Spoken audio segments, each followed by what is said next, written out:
Muslim Viewpoint, a video podcast powered by the national non-profit media platform American Muslim Today, and I'm your host, Rifat Malik. Well, we're talking about Syria today, its new leadership, the controversial history of Western involvement, and what does the future hold for its people. No one can question the global shock over the weekend as the world witnessed the unexpected and rapid toppling of Bashar al-Assad, who had clung to power for 14 years through brutal suppression of any opposition. His erstwhile allies, the Russians, have confirmed that he fled Damascus and is now safe in exile in Moscow. How were the rebels able to gain such power at such breakneck speed?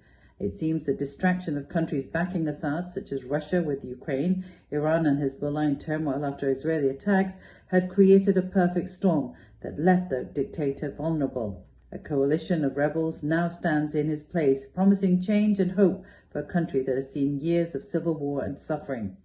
But what role has the West played in all this, and can these new leaders succeed where the world has failed Syria?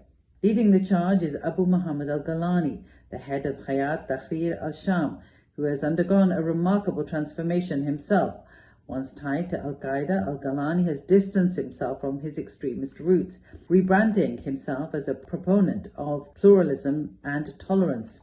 His Salvation government has dissolved the religious police and even reopened churches for the first time in years. Al-Golani speaks of Islamic law not as a tool of oppression, but as a choice for the people, a vision of governance unlike anything Syria has seen in decades. Can this coalition succeed in uniting a fractured nation? The promise is there, but so are the challenges. The West, particularly the US, has long championed the idea of regime change in the Middle East. But what happens after the regime falls? Take the infamous Red Line moment during the Obama administration, when Assad used chemical weapons in 2013, killing over 1,400 civilians. The world was outraged. President Obama had warned that such an act would cross a line. But when it happened, the response was muted. Instead of decisive action, the US brokered a deal to dismantle Assad's chemical arsenal, a deal that didn't stop further atrocities and allowed him to stay in power. This inaction sent a clear message. The West might talk about justice, but it's hesitant to act when the stakes are high. And then there's the broader question. What does the West actually accomplish with regime change? Afghanistan offers a sobering lesson.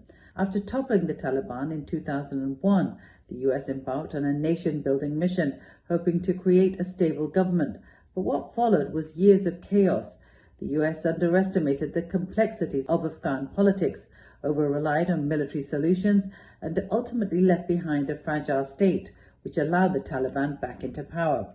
The lesson: regime change is only half the battle. Without a clear, sustainable plan for nation building, the cycle of violence and instability continues. Syria's new leaders inherit a country shattered by war, with deep divisions among ethnic and religious groups, as well as regional powers jockeying for influence. Yet there's a glimmer of hope. The fall of Assad marks an end to decades of tyranny and opens the door to a new chapter. But for Syria to truly rebuild, it will need more than promises. It will need a concerted effort from its leaders and support from the international community, not in the form of intervention, but in fostering unity and healing.